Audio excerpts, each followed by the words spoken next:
Bom dia, Opa! Lucas. Bom dia, bom dia, bom dia. Tá me ouvindo bem? Tô ouvindo, tô ouvindo. Então tá bom. Deixa eu te apresentar, Genilson. Sim, bom. Pessoal, inicialmente, olá, bom dia, boa tarde, boa noite. Mais um vídeo aqui através do Brasil Ferroviário.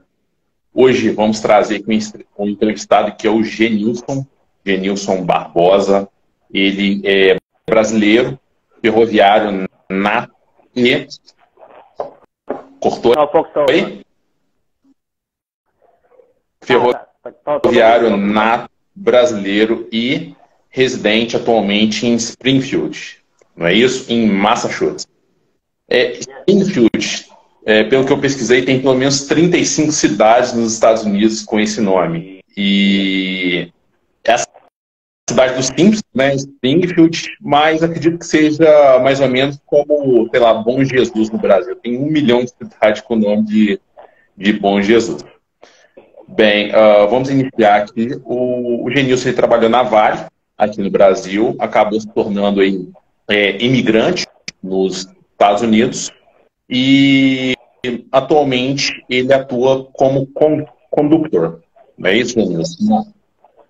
Conductor Isso, Senior, na yes, no Norfolk Southern, nos Estados Unidos. Bem, é isso.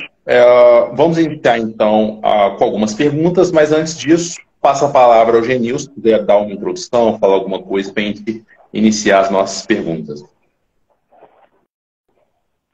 Primeiramente, quero dar um bom dia ao Brasil, bom dia, satisfação, meu amigo Lucas Evaristo, ao Brasil Ferroviário e toda a equipe aí da Ferrovia, a revista Ferrovia em Foco. Quero agradecer pela oportunidade, pelo convite, é uma grande satisfação estar aqui. Eu entrei na Norfolk Southern agora em 2022, acredito que você foi uma das pessoas que participou do meu processo e fiz aquele curso lá de operação ferroviária e daí fiz os cadastros na Norfolk Southern, que aqui nos Estados Unidos você tem que fazer, né, aplicação online, né? Aqui a gente não tem nenhuma indicação, não tem aquele que indica a gente para trabalhar, ou seja, que você tem que fazer a aplicação online. Passei por todo um processo de background check que eles fazem aqui, né, para poder ser contratado. Depois que você passa pelo background check, você recebe, são 3 e-mails consecutivos que você recebe da clínica, de exame direto da própria companhia. Todas elas têm como CSX, que é a CSX e a BNSF, Union Pacífico e Norfolk Southern. Depois que você passa pelos exames médicos, que são 4 exames, né? Que é o antidrogas, né? O exame de sangue e o de audição. Isso é 3, se eu não me engano, na época que eu fiz, foi 3 exames médicos, que foi o de droga, de sangue e de audição. E de visão, tem uma divisão também, porque é muito séria a parte da sinalização nas mainline. Depois que eu fiz esse processo, eu recebi um segundo e-mail para comparecer no Training Center que fica em McDonough, GA, na Geórgia, em Atlanta, uma cidade como 20 minutos ou 30 minutos de Atlanta. Fiquei lá por 3 semanas participando do programa.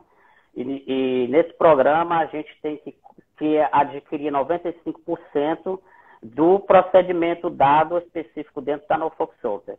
A partir do momento que você... os outros testes de freio, brake test de freio, você tem que tirar aí 60%, 50%, tá ok. Mas a sinalização, que chama-se Signal Logo, que você tem que tirar 95%. Se você não passar em 95% dos testes da sinalização eletrônica, você não faz um sucesso no treinamento e você não consegue seguir para a segunda fase do treinamento, que é no seu terminal de destino, o terminal que contrata você. Na época, em 2022, eu acertei da finalização 92%, mas eu tive uma segunda chance de repetir o treinamento novamente e testar a finalização, e aí eu consegui atingir a meta de 95% na finalização eletrônica. Quando você entra para o Conductor Training, você recebe todo um treinamento de segurança específico da ferrovia, específico em inglês, né? Você está ali frequentemente com o povo americano, com os americanos, você recebe treinamento voltado para a parte de controle remoto, você mover locomotivo, você move carro, porque aqui a gente tem, a maior parte das operações a gente utiliza só, né? A gente, quando não tem um engineer para trabalhar, porque são um maquinista, você utiliza o remote control, que aí você faz toda a sua operação, você recebe seu schedule, né? Você recebe o seu cronograma, que é o schedule de quantos vagões você vai mover dentro de um terminal. E caso você precisa transferir um carro de um terminal para outro terminal, você faz em equipe com o maquinista, que aí o maquinista tem que fazer essa operação com você. Bem diferente do Brasil, os procedimentos de operação aqui. Você tem que ter muito cuidado na parte de marcos, que aqui ele chama, você tem que deixar o vagão na behind the green line, né? Que aqui no Brasil tem um marcozinho amarelo, né? Aqui é uma linha verde. Aí, se você botar para trás da linha, você está dentro de marco. Você nunca pode deixar nem o engate do vagão em cima da linha, seguindo na margem da linha verde, que eles falam que o inspetor checa e as câmeras também checam todos os dias. Eles falam behind the green line. Você tem que colocar os vagões ali e checar freio, checar manual apertado. Você tem que deixar tudo em segurança, né? E em emergência, que eles falam que é o encanamento geral, que é o general plumbing. Você tem que deixar em emergência, o vagão ele tem que estar totalmente aplicado. Então, um procedimento que eu já participei no Conductor Training e frequento o dia a dia da gente na Norfolk Southern.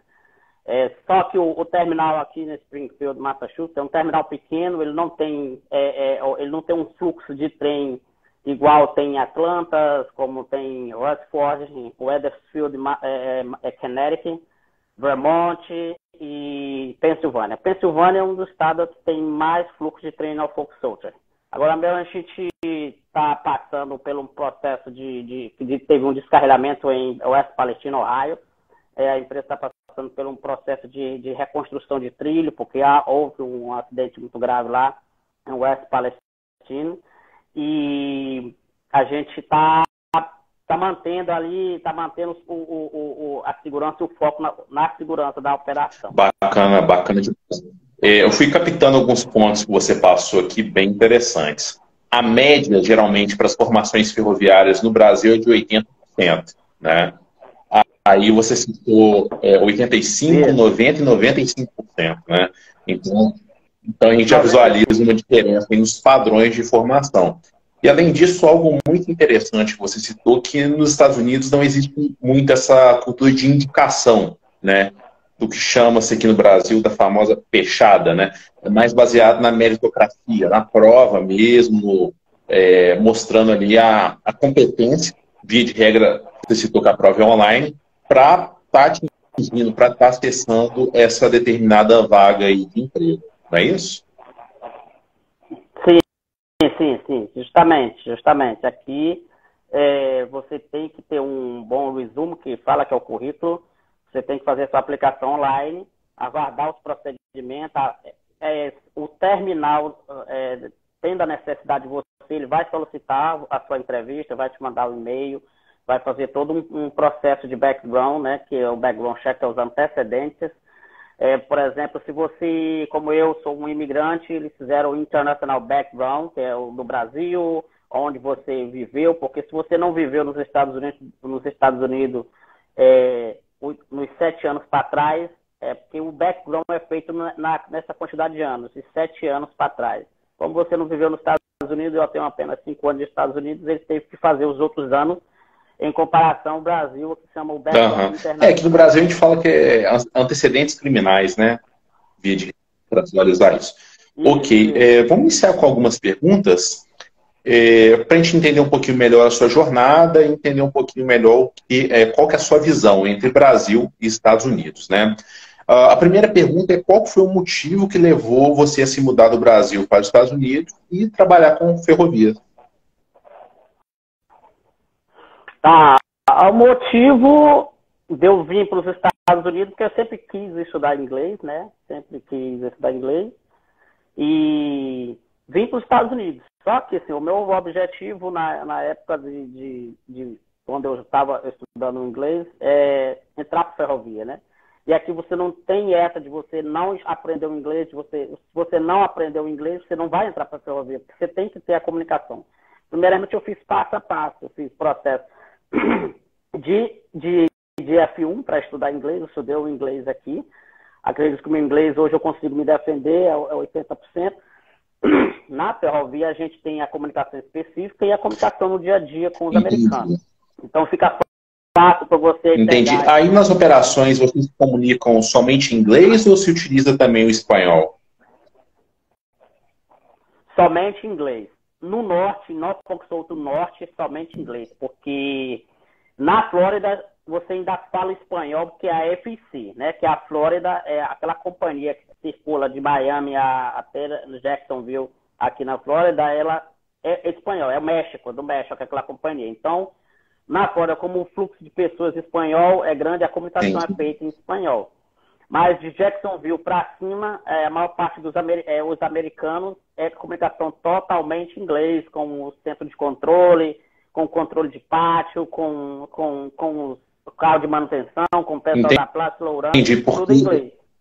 Mas é comunicação específica. São comunicações específicas que você não pode mudar esse padrão. Principalmente na emergência. Por exemplo, se você dá posição de carro, você tem que, se vai mudar o AMV, que chama switching, você tem que fazer o double check. O maquinista vai te perguntar, ok, você está numa máquina aqui, vamos dar, por exemplo, na professora é sempre MD. MD01, switch has been changed to the main line to side line. Que main line é a linha principal e a linha adjacente. Você vai tirar um trem da main line para a linha adjacente, você tem que falar switch has been changed from main line to side line. Aí o maquinista vai te perguntar, ok, over, switch double check, Genilson, ou o meu nome, o sobrenome, eu vou dizer, ok, switch double check, eu chequei a switching. E aí é que ele vai. Aí você vê a quantidade de carro, você tem que ter muito cuidado com a posição de carro aqui nos Estados Unidos. Porque a velocidade dos pátios aqui, que os maquinistas utilizam nas máquinas aqui é de 15 mph ou 30 mph. Você tem que ter muito cuidado, porque tem diferentes tamanhos de carros, de vagões aqui. Por exemplo, o vagão de carrega de transporte carros, que transporta carros, é um vagão grande. Então você tem que ter uma noção de espaço. Por exemplo, se você dá aqui 4 carros, você já tem que estar reduzido para o maquinista numa posição maior. Ele já vai ficar esperto aqui que o carro ele deu uma posição maior, sendo que o vagão é grande e o espaço não vai dar para aquilo, para aproximar, para acoplar. Bem, voltando para a switching. Se você fez a switch, checou a switching, você vai ter que dar uma posição de carro. Você vai ter uma mínima aí de 3 carros. Ok, switch has been changed from main line to sideline, Chevy back 3K. Aí o cara vai dizer, vai repetir com você, Chevy back 3K, 3 carros. Aí vai aproximando, você vai diminuindo, aí 2K, 3K, over. Você nunca pode esquecer o over, que é o mesmo câmbio no Brasil. Você vai dizer aqui 3 carros, câmbio. É over aqui nos Estados Unidos. Aí aproximou aqui meio carro, ok, 1K over. Aí você, quando dá um carro, você já tem que dizer Dairodu, que já está pronto. Você nunca pode dizer stop, você nunca pode falar para, você não pode dizer isso porque é emergência. E aí, Dairodu. Dairodu, você viu 3 metros, que chama 3 feet. Aí você vai lá, checa o vagão que vai parar essa locomotiva, o vagão que você tá acoplando. Você vai parar na próxima a esses 3 metros, né, de segurança, uma margem de segurança sua. Você vai checar o outro para acoplar. Checou para acoplar, você vai dizer lá para o maquinista. The car check, Chevy back to acopla 3 feet, 2 feet, 1 feet, Dairodu. Aí o maquinista, ok, Dairodu. Aí tu vai mandar ele Chevy pull, que Chevy back é para acoplar. Chevy pull é para ele puxar para testar o engate. Deu Chevy pull lá, ele vai puxar, aí fez the car coupled over. Aí o maquinista vai parar. Aí você vai continuar a sua manobra acoplando, movendo os carros com segurança, sempre mantendo a segurança. Bacana demais, bacana demais. Já anotei, já pesquisei outros pontos aí. O double check, né, que é a repetição da ordem de avanço e de recuo dentro do pátio, que é semelhante ao que é utilizado no Brasil, e também a questão da unidade de medida, que utilizando, conforme o que se utiliza no Brasil em manobras, a medida padrão é vagão, né? Um vagão, 2 vagões, 3 vagões, e aí vocês utilizam um carro, né? Um carro, 2 carros, 3 carros, e quando está menor que um carro, se utiliza a metros, né? Bacana demais. Metro, isso. Aqui, só que na Vale a gente utilizava, na época, na estrada de Carajás, a gente utilizava lá o meio carro. Ok, meio carro aproxima, né? Para aproximar, para acoplar. Meio carro. Aqui a gente não pode dar meio carro. One car inch and a half. Você não pode fazer isso. Você tem que chegar, botou 1K. Ok, 1K, aí o maquinista já reduziu a velocidade mínima lá que ele já vai parar, que ele sabe que eu vou dizer Dairodu, que o Dairodu é para dizer que é como se disse, ok, pode parar. Você nunca pode falar o stop, nem o ferrovia, nem nenhum, porque a comunicação é direta com o Hammerland Security, que é a parte de emergência do Help Desk da Norfolk Southern ou do CFX, que são tudo ligado ao esse Hammerland Security. Bacana. E vamos emendar nessa questão da diferença. Como que você descreveria as principais diferenças entre o trabalho em ferrovias no Brasil e nos Estados Unidos? Aqui no Brasil você atua na Vale, não é isso? Lá no sistema Carajás? Isso. Na ferrovia da Vale, Estrada de Ferro Carajás, como trainee na época, e na Estrada de Ferro do Nordeste, lá no Porto de Itaqui, no Maranhão. A diferença, o que eu quero te falar aqui, a diferença entre os Estados Unidos, a gente estamos falando de contextos diferentes, né? Os Estados Unidos, ele tem uma complexo maior ferroviária muito grande, né? É muito fluxo de trem nos terminais dos Estados Unidos. A logística ferroviária, ela move 24 horas aqui nos Estados Unidos. Tem tanto, quando você entra para um processo aqui numa empresa ferroviária, ele já te diz que você vai estar exposto a viagens, você vai estar exposto a trabalhar na chuva, na neve, no sol, com diferentes condições climáticas você vai trabalhar, entendeu? Mas aqui nos Estados Unidos, a diferença, eu quero dizer, porque eu trabalhei na Estrada de Ferro Carajás, em comparação a equipamentos, eu acho que é igual. Eu acho que em comparação a equipamentos, né? E a procedimentos que existe um pouco diferente, né? Aqui, por exemplo, a gente para a segurança também há uma diferença, né? A parte de segurança. A gente não precisa utilizar aquele cinto de segurança para poder fazer um recuo ferroviário, você não precisa disso, porque aqui dali é sua responsabilidade, né? A segurança está voltada, você tem que ser o responsável pela sua vida, pela vida das pessoas, né? E outra, que você causar um acidente ferroviário aqui, você vai ser responsável criminalmente, né? Você vai responder criminalmente pelo acidente, se caso a investigação detectar que aquilo foi um ato de irresponsabilidade sua, né? Então, por isso que eu acho assim uma diferença. Por isso você tem que ter alta responsabilidade para fazer qualquer operação, né? Para qualquer movimento ferroviário voltado com a segurança. Que a gente não utiliza o capacete na parte da operação, não utiliza assim a bota, né? Aquela bota antiderrapante que é estilo manobrador, que dali é normal, a gente utiliza. E o colete, aí você compra o seu EPI da forma que você quer, você escolhe do jeito que você quiser. Não, a empresa ela tem um próprio website onde você compra, não é a empresa que vai te dar, ela vai te dar num preço mais barato, por exemplo. Quando você entra por uma empresa aqui, você vai ter uma plataforma online, o Employee plataforma, você vai ter seu ID, você vai ter seu acesso aonde você vai comprar online, o que ele chama EPI, né? Aqui chama EPI, ele chama EPI no Brasil. Aí você vai comprar luva de segurança, tudo voltado com as normas técnicas aqui. né? A diferença dos Estados Unidos em comparação à segurança da operação é isso. É a diferença que eu acho. Porque na Vale eu utilizava lá o cinto de segurança, eu utilizava as botas, camisa padrão, rádio de comunicação e o capacete, né? Que a gente tem que utilizar na Vale. Lógico, né, que é mais seguro usar o capacete, né? Porque a gente está mexendo com ferro, toneladas ali, mas aqui você não, porque você não precisa ter o capacete, por quê? Você não precisa estar exposto no meio de um trem. Por exemplo, para você acessar o meio de um trem aqui para fazer um acoplamento nas angle holes, né, e nas torneiras, nas portas que eles falam, você precisa de um procedimento, você precisa ter uma autorização para poder acessar ou desacoplar.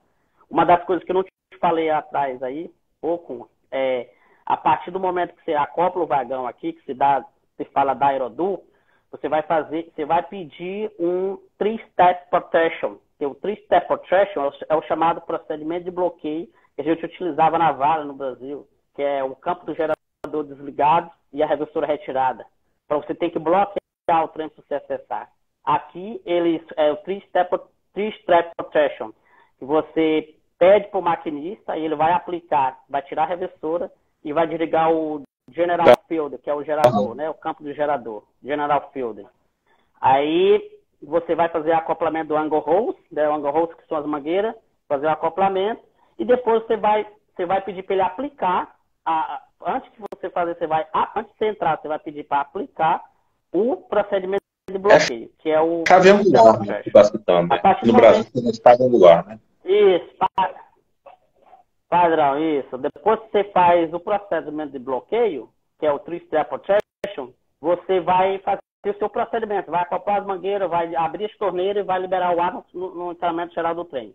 Depois que você fez isso, você vai fazer release three-step protection, você vai retirar o bloqueio, porque se você não tirar o bloqueio, o locomotivo não tem como mover, ninguém vai mover. Você tem que estar atento para não esquecer de retirar o bloqueio. Por exemplo, já aconteceu comigo de não retirar o bloqueio. E o maquinista perguntar para mim se eu tinha tirado o bloqueio. Eu falei, não. Aí eu peço para ele novamente retirar. Release three-step protection, vagão, fala o número do vagão, K3034, e aí ele vai e retira o bloqueio. Para você poder fazer. Entendi, bacana demais. E há muita similaridade com o padrão brasileiro, pelo que eu estou notando aqui no passo a passo, no processo, né? Eu queria te perguntar qual foi a experiência assim, mais marcante para você dentro da ferrovia americana? A experiência melhor foi na parte dos treinamentos específicos, né? Por exemplo, a gente existe aqui um teste de freio número 1 e um teste de freio número 3. São dois tipos de teste de freio. Chama-se brake test. Você testa o trem quando se forma, no terminal A, o mais específico para isso. Você testa o trem cauda, você vai pedir para o maquinista aplicar o mínimo lá e retirar tanto de mínimo de PSI, que é o mínimo que você tem que tirar é 85, né? Acho que é 85, é mínimo PSI. Para que o trem chegue, ele tem que estar com 90, né? 90 mínimo de PSI que eles falam no encanamento geral, para ele poder atingir a meta dos freios. Aqui, essa é uma das melhores experiências, foi uma das mais que eu já tive no treinamento. Mas a gente tem um segundo teste, que chama assim Brake Test Number 3, que é quando o trem circula. Você partiu do terminal e você vai passar, e existe quem te solicita esse segundo teste de freio, chama-se os detectores de roda quente, né? Onde se o trem passa, ele detectou um erro. No Brasil tem também Hot Wheel, né? Hot Wheel e Hot Box. Sim, Hot Wheel, sim. Aí, isso. Aí, se o trem deu algum problema, passou nesses detectores, eles identificaram algum erro, alguma coisa, o trem vai passar pelo segundo teste de freio, que é que o conductor ele tem que fazer todo o check-up do trem. Ele vem checar esse trem da locomotiva à cauda. Aí vai fazer o segundo, vai usar o manômetro, vai fazer um segundo teste, que é esse segundo teste number 3. Aí que vai poder ser liberado. Mas isso, quem fazem são o Yard Master. Porque quando você sai de um terminal, vai passar pelos terminais, vai passar pelo detector. Por exemplo, se foi detectado um defeito num vagão aqui, tantas milhas para trás, aí o controlador já vai te dar o terminal, o local, o território que você fala. Você vai receber uma sinalização para parar em tal área. O Yard Master já vai falar com você, já vai fazer esse teste. Ele já vai percorrer esse trem e não precisa o Yard Master ele percorrer o trem caminhando. O trem ele tem um mínimo de velocidade para passar por esse detector, que é 10 mph o mínimo e o máximo 15 mph que eles falam, que é milhas por hora. E aí vai poder fazer o cheque. Se identificou o defeito, ele vai ter que parar, estacionar esse trem numa linha adjacente, vai fazer o teste, que é o segundo teste, é o chamado Brake Test Number 2. Entendi, bacana. Mais uma pergunta, você foi bem recebido aí, qual que é a diferença da relação com seus colegas que você tinha no Brasil com a relação com seus colegas nos Estados Unidos? Você nota alguma diferença? Você foi bem recebido aí? A diferença entre o americano e o brasileiro é que não é puxando a bola aqui, ó, puxando o taco dos americanos, não. É que é um pessoal muito bom para se trabalhar, um pessoal que sempre ele está lá te ensinando, está te explicando. Se você tem uma dúvida, você pergunta, ele está lá para te ajudar, ele não está lá para te julgar, ele está lá para te ajudar, para vocês discutirem junto, né? No treinamento, os colegas tudo, ele já sabe pelo teu sotaque do inglês, que a gente nunca vai falar inglês igual eles, né? Já sabe pelo teu sotaque do inglês, que você não é um americano nativo daqui. Então eles procuram o máximo ajudar, né? Né? Dentro do que ele pode fazer, né? No treinamento você tem, várias vezes eu tinha dúvida lá no McDonald's, várias vezes eu tinha dúvida, eu perguntava, né? E já falava, já explicava, entendeu? Então, assim, são bem receptivos na área. Né? Entendi. Pode complementar. Então, aí, sempre me ajudou, né? Eles me ajudavam, tinha dúvida, eu perguntava. A gente nunca pode fazer nada sem perguntar aqui, né? Uma das coisas que eles têm. E trabalhar em conjunto, em equipe. A ferrovia é essa. Você tem que sempre trabalhar em conjunto, tem dúvida, tem que perguntar.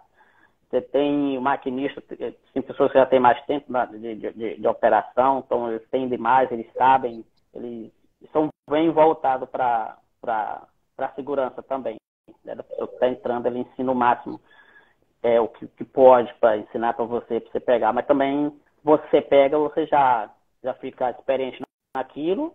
E toca o barco. Bacana demais. E aí nos Estados Unidos, você transita muito no trem de passageiros? Você utiliza bastante esse transporte?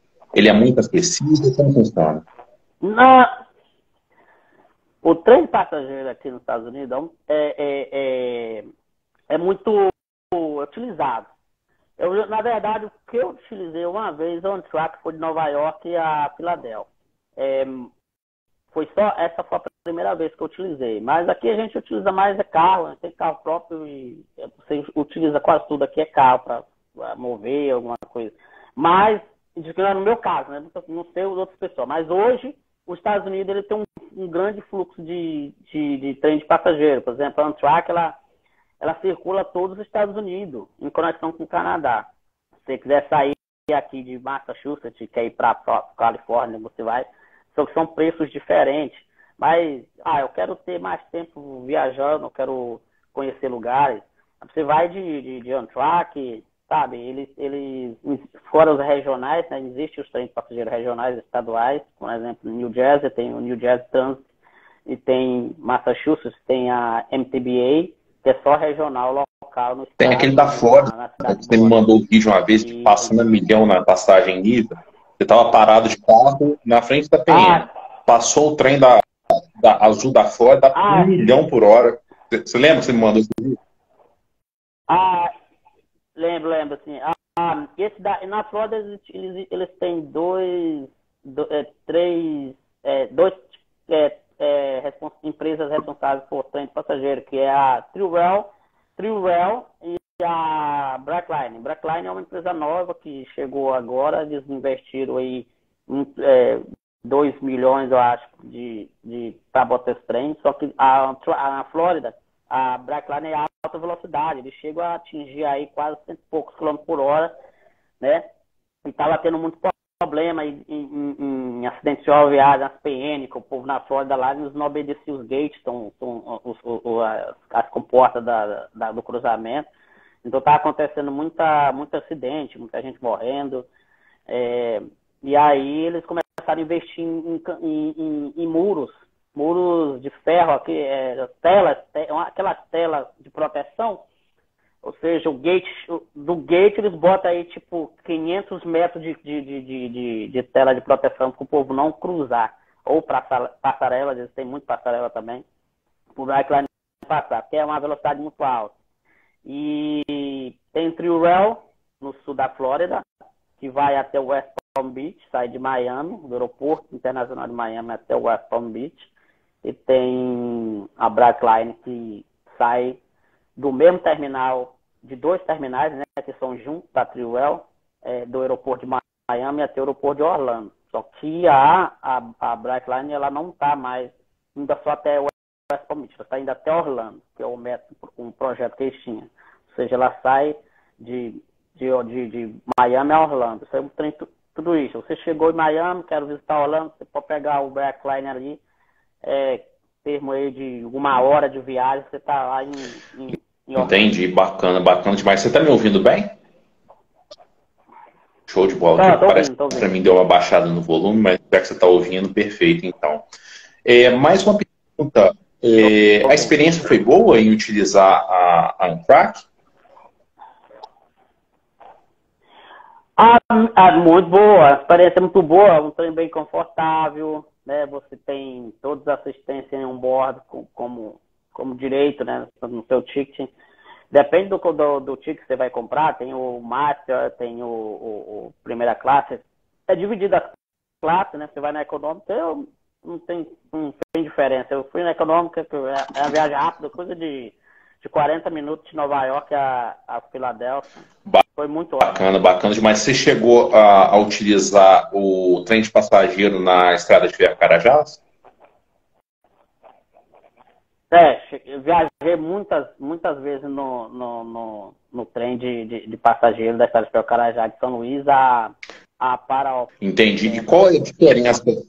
Qual a diferença principal que você notou entre o trem do Brasil, que é o trem da Vale, na estrada de Ferro Carajás, e o da Amtrak? Rapaz, eu vi uma diferença assim muito pouca, né? Eu achei a velocidade aqui maior, né? Em termos de questão de velocidade só. A velocidade aqui é maior, do estado de Ferro Carajás tem o mínimo lá, né? E mais aqui mais o trem aqui ele não passa tão fora da cidade, aqui sempre dentro da cidade, acompanha as highways, entendeu? E a velocidade, eu achei a diferença na velocidade, ou seja, o Amtrak aqui ele é mais rápido que o trem de estrada de Ferro Carajás. Porque é uma linha específica só do Amtrak. Existe a highway aqui, mas eles circulam numa linha específica deles mesmo, é a velocidade deles, entendeu? O padrão é deles. Bacana demais. E você atuou na Vale e atuou também no Porto, ligado a essa questão ferroviária. A experiência que você teve aqui no Brasil te ajudou em alguma coisa na sua função atual? Ajudou porque a parte de operação, a operação ferroviária ela é mundial, né? O setor mundial. Você vai utilizar a segurança do mesmo jeito que você utilizou a segurança no Brasil, você vai utilizar em qualquer local que você vai trabalhar, em qualquer lugar do mundo. Anyway. Entende? Então, assim, a experiência do Brasil, da estrada de Ferro Carajás, ajudou sim, porque você utiliza a parte de segurança, né, e a parte de comunicação. Bacana, legal demais. você falou da questão de segurança. Você acredita que há uma restrição maior em relação à segurança no Brasil ou nos Estados Unidos? A questão, mas você fala assim, a questão de operação ou em geral? Operação. Para a comunidade? A questão de segurança aqui é mais rígida do que no Brasil. Né? No Brasil, eles investem mais na parte de EPI, mas os treinamentos específicos de segurança aqui, no Brasil, ele não tem aquela rigidez igual tem nos Estados Unidos, por exemplo. Os Estados Unidos aqui, se você não tiver a autoconfiança, se você não está apto para trabalhar, você ser bem disciplinado, aqui você é bem disciplinado. Aqui você tem que ter você tem que seguir a regra que tem que seguir. Entendeu? Aqui, por exemplo, você não pode utilizar o celular no trabalho, você não pode utilizar nenhum tipo de aparelho eletrônico que a não ser o teu rádio de comunicação, tá? Nas locomotivas tem as câmeras que o pessoal da segurança fica observando dentro da locomotiva. Então você tem que ter uma boa disciplina. Então por isso que o investimento na área da segurança aqui é maior que o do Brasil. Por exemplo, no Brasil, não sei se já está tendo as câmeras para observar o maquinista dentro, com o conductor, com o pessoal aqui, por tripulação, pois aqui dentro nos Estados Unidos todas as companhias têm, né? E aqui, além disso, nós temos também a Polícia Ferroviária, que acompanha todo o processo, que está lá trabalhando. Bacana. Essa questão das câmeras, ela está sendo até implantada, várias locomotivas já possuem, mas está tendo muita questão judicial em relação às câmeras, porque há uma alegação de que está se tirando um pouco a privacidade do conductor, né, do maquinista. Isso. E então, assim, atualmente está um pouco de impasse, mas a maioria das locomotivas já possuem essa câmera instalada. A questão do celular, está havendo um controle, né? Está havendo um controle maior, mas não há ainda uma proibição, tá? Não há uma proibição da utilização. Porque o celular atualmente também é utilizado como uma forma de comunicação. Então, às vezes, você manda mensagem para um inspetor, para alguma outra chefia, né, coordenação e etc. Então não há uma restrição, não há assim, você não pode utilizar, né? Há assim um controle, né? Por exemplo, acredito que, né, não estou ativo atualmente, mas acredito que durante a movimentação do trem, logicamente você não pode estar ali acessando, porque você tem que manter a atenção total no trajeto e visualizando obstáculos futuros, né? Mas atualmente o status é esse, tá? Para a gente finalizar, fazer as últimas duas perguntas, como que você enxerga o futuro da ferrovia nos Estados Unidos e o futuro da ferrovia brasileira? Olha, o futuro da ferrovia, como eu te disse, a gente estamos falando de contextos diferentes, né?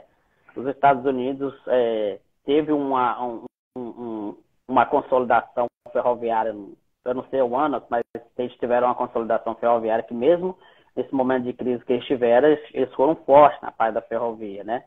O Brasil ainda está em desenvolvimento. O Brasil é um país que tem muito ferrovia, mas só que ainda está em desenvolvimento. Ou seja, as empresas agora, nesses meados de anos, eles começaram a investir na parte de projetos de inovação, de equipamento, em comprar mais equipamentos, né?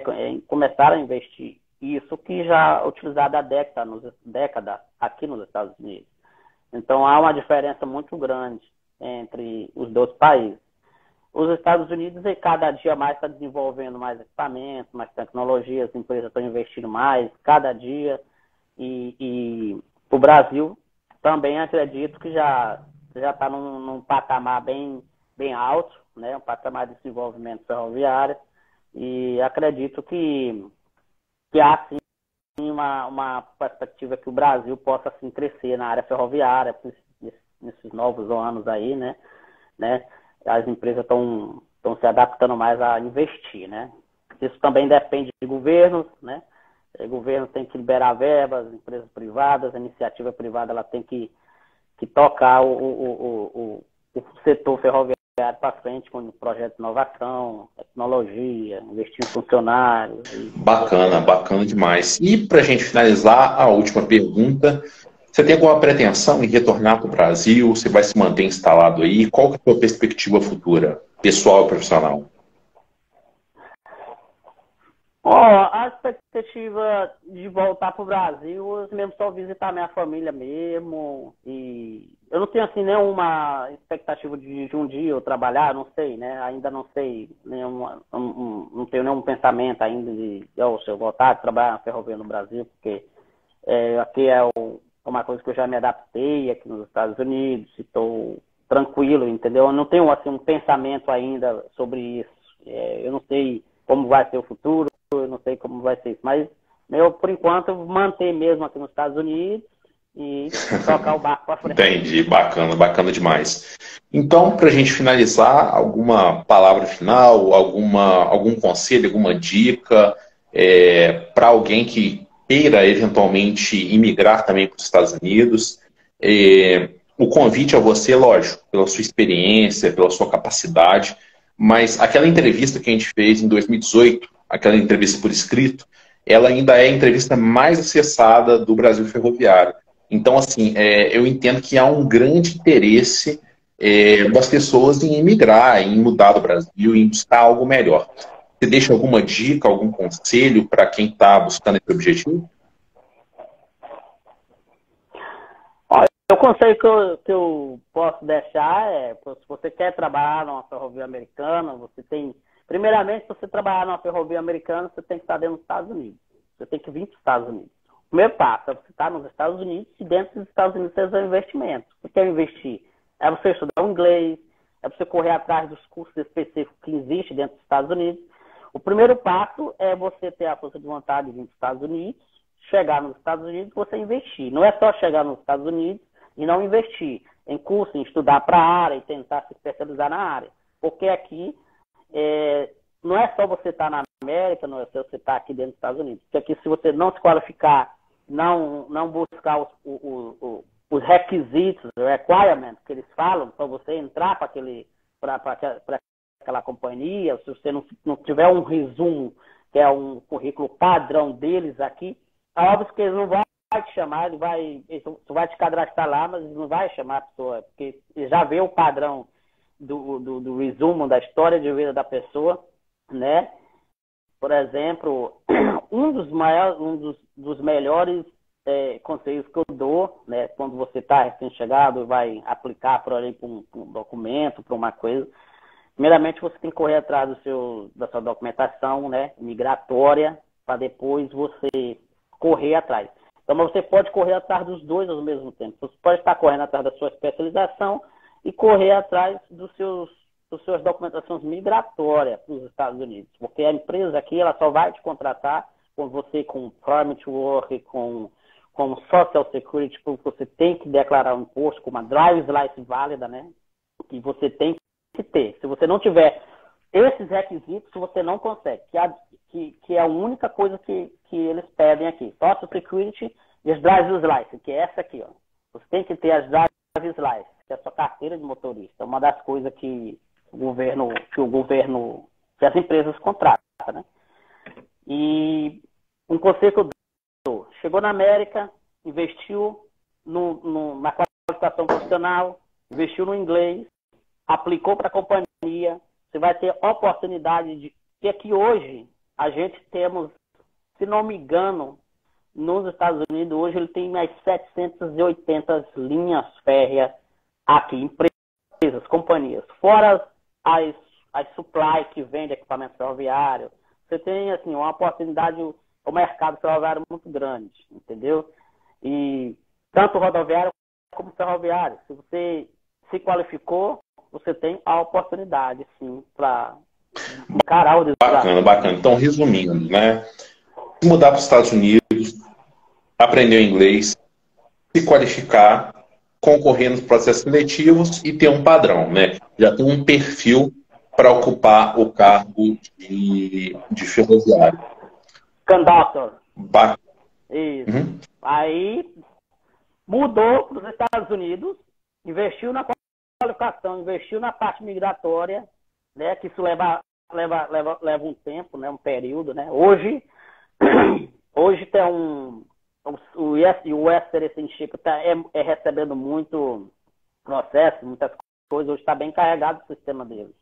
Mas, como eu disse, a dica é essa, é vir para os Estados Unidos legalmente, né? Não adianta você vir para os Estados Unidos cruzar a fronteira, como tem muita gente que cruza a fronteira para vir para cá e tentar a vida aqui. Beleza, você pode tentar a vida aqui, é um processo totalmente diferente, mas você entrou nos Estados Unidos com o I-94, que é o seu visto de turista ou o seu visto de estudante, ou se você vir de turista, falando questão migratória, você vir com visto de turista ou vir e não vir com visto de estudante, você pode trocar o de turista para estudante, tentar encontrar um sponsor para você se qualificar, ou você pode vir com visto de estudante, né, e fazer todo o procedimento, investir na parte migratória, e aí começar a correr atrás das aplicações, aplicar lá na CSX, vou aplicar lá no BNSF, vou aplicar lá no União Pacífico, vou aplicar no Norfolk Southern.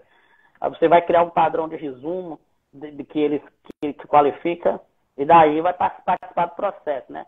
Mas o fundamental aqui são duas coisas.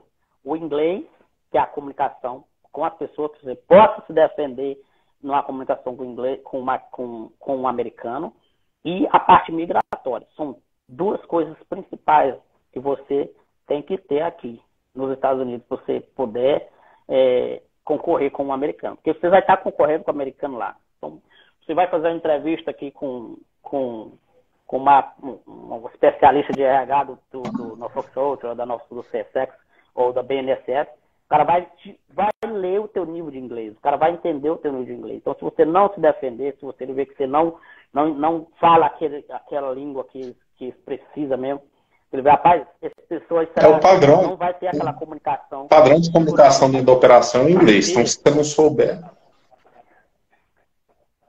Isso, por isso que eu falo, o inglês é muito importante. Estudou o inglês, se quiser praticar aí, até do Brasil, pratica, porque quando chegar aqui você vai só se especializar e aí vai por certo se defender. O que o americano quer é que você se defenda. Se você se defender no inglês, você tem a oportunidade de conversar, para saber se você vai entender aquilo que ele está te falando, os requerimentos de segurança, as normas de segurança, tudo isso. Então, esse é o conselho que eu dou. Investir na parte migratória, vir para os Estados Unidos legalmente, né, com visto, tem um I-94, investir na parte da qualificação profissional, e aí vai estar... Bacana demais. Essa conexão Santos Dumont, Minas Gerais, a Springfield, Massachusetts. Genilson, só mandar um alô aqui, mandar um alô para o amor da minha vida que está assistindo aqui, a Giane, tá com apoio aqui com a gente. Eu acho que a sua namorada ou esposa passou por aqui também, chegou a comentar aqui e foi embora. Mas, ademais, é isso, tá? Agradeço muito a você por mais essa oportunidade de estar compartilhando o seu conhecimento, essa história de vida aí espetacular que é a sua. Estou muito grato a Deus a ter a oportunidade de ter amizade com você, conversar com você, de trocar experiências de operação, tanto no Brasil quanto nos Estados Unidos, e tenha certeza que você é referência, é destaque para muitas pessoas, tanto brasileiros que querem migrar, e tenho certeza que pela sua capacidade, pela referência que você representa, é também uma referência para os seus colegas de trabalho. Ademais, é isso, agradeço muito pelo seu tempo, pela sua dedicação, pela sua paciência em estar aqui hoje com a gente. Muito obrigado, eu que agradeço você. Fazer um convite também, siga aí o Genilson nas redes sociais, siga o Brasil Ferroviário, tá? Então, Facebook, Instagram, LinkedIn, YouTube. Tendo qualquer dúvida, pode entrar em contato comigo, que a gente vai fazer o possível para ajudá-lo com informações, com dúvidas e todas as questões que giram em torno do meio ferroviário. Ademais, um forte abraço e tchau. Saudações ferroviárias. Tchau. Tchau, tchau. Valeu. Valeu.